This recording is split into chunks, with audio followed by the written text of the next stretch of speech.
Welcome back to Eye on the Triangle. Jar with a Twist is the entrepreneurial venture of some graduating engineering students here at NC State. With a problem and an innovative solution, the group is likely to see some heightened interest in the near future. Have you ever opened a jar of peanut butter, ready to scoop some onto your sandwich, only to find that the jar is nearly empty, with the last usable bit requiring some feat of knife maneuvering to extract? Well, Jar with a Twist is looking to make that a thing of the past. We essentially dug deeper and deeper to the root of the problem, at which point we found that the problem was the packaging itself, which, by the way, has remained completely unchanged since 1988. And since then, it's remained very stagnant, no change or innovation since then. That's Michael Bissett, a chemical engineer graduating this fall, and he's one of the 4 co-founders of Jar with a Twist. I'm kind of the CIO, Chief Innovative Officer. Stephen Smith is the Chief Technical Officer with his triple major in mechanical, computer, and electrical engineering. Sean Echeverria is the Chief Business Officer with his background in real estate, and he's a mechanical engineer that just graduated. The team developed the idea during an engineering entrepreneurs class and were inspired to take the initiative and make their concept a reality. That's where the nurturing of this idea took place, and really where something that may have just been a great idea could have just died out. But because this class was very structured, meeting twice a week, really promoting the development of a new product, they had a lot of kind of strategies in place that really pushed us and made us think outside the box. Spencer Vaughn, a chemical engineer who is the chief financial officer, explains the group's thought process. We drew a lot of our inspiration from deodorant or chapstick, things like that you can bring what's at the bottom all the way to the top. Through the Entrepreneurship Initiative program, the group had access to The Garage, a workshop located on Centennial campus with many resources, including a 3D printer.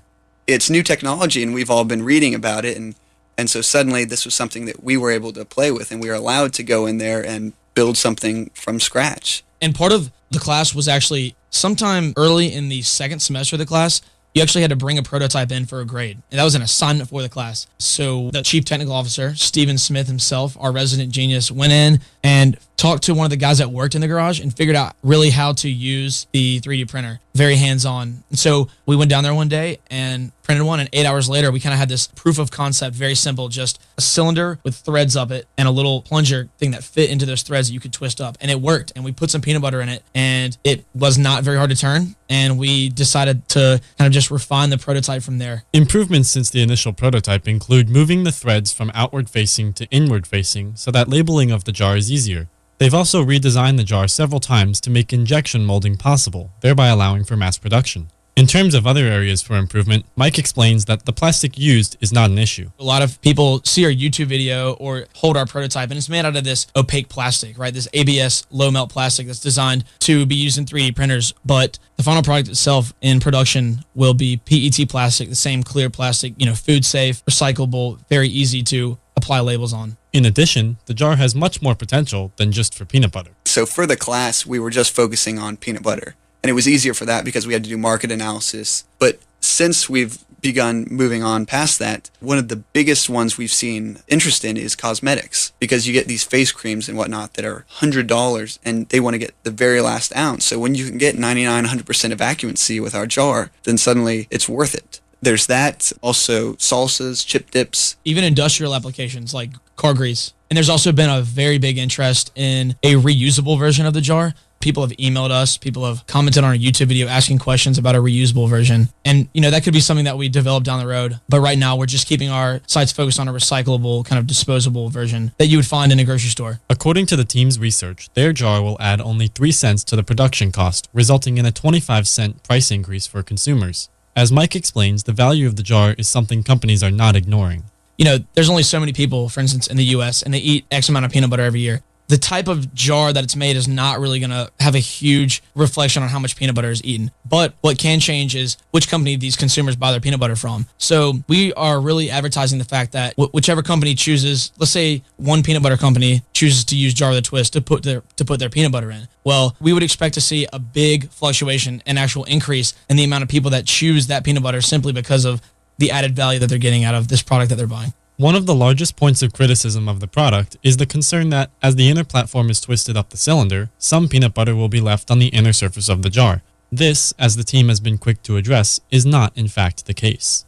there's actually not going to be any residue left. You can compare the plunger or the rotating platform, if you will, going up through the cylinder. Compare that to like a car piston. It's called a press fit, and it's literally just the pressure of the inside surface on the outside surface is enough to seal whatever's inside. Like car engines, the pistons use press fits, and that's enough to contain literally an explosion going on inside the piston.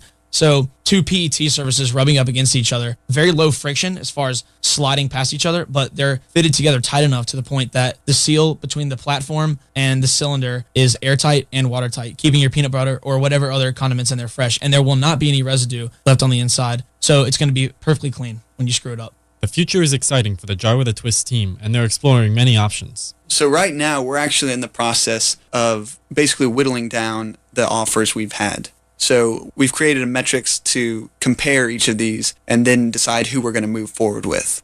Whether it's a licensing deal or just a complete buyout and we say see you later and take our money. There's a lot of things to consider, but yeah, we're trying to decide what our next move is now, who we move forward with. And I would say within a year, we would love to see Jar with a Twist on shelves.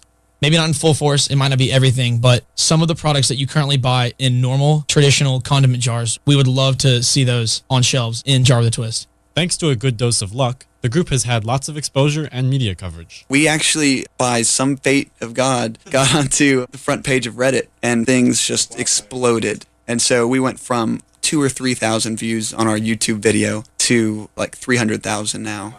And from Reddit, people as big as The Today Show and Good Morning America found us and did little segments on us. Gizmodo, which is to some people a very revered place of new technologies, they caught on and wrote a pretty good article about us. A lot of other smaller news channels, their websites had some kind of copy and paste type articles about us. But all in all, the name is out there. It's on the internet, and the internet is a powerful tool for communication. Yeah, honestly, one of the biggest contributions to our success and what's created the virality of like our whole ad campaign is that people are liking it and they're talking about it. And so we've had companies come to us and say, hey, our intern was talking about you today. Or, it's very non-traditional the way that we're getting all these meetings. To help the group and spread the word, be sure to share the video from their website, jarwithatwist.com, and like their Facebook page for updates. For Eye on the Triangle, I'm Nick Savage.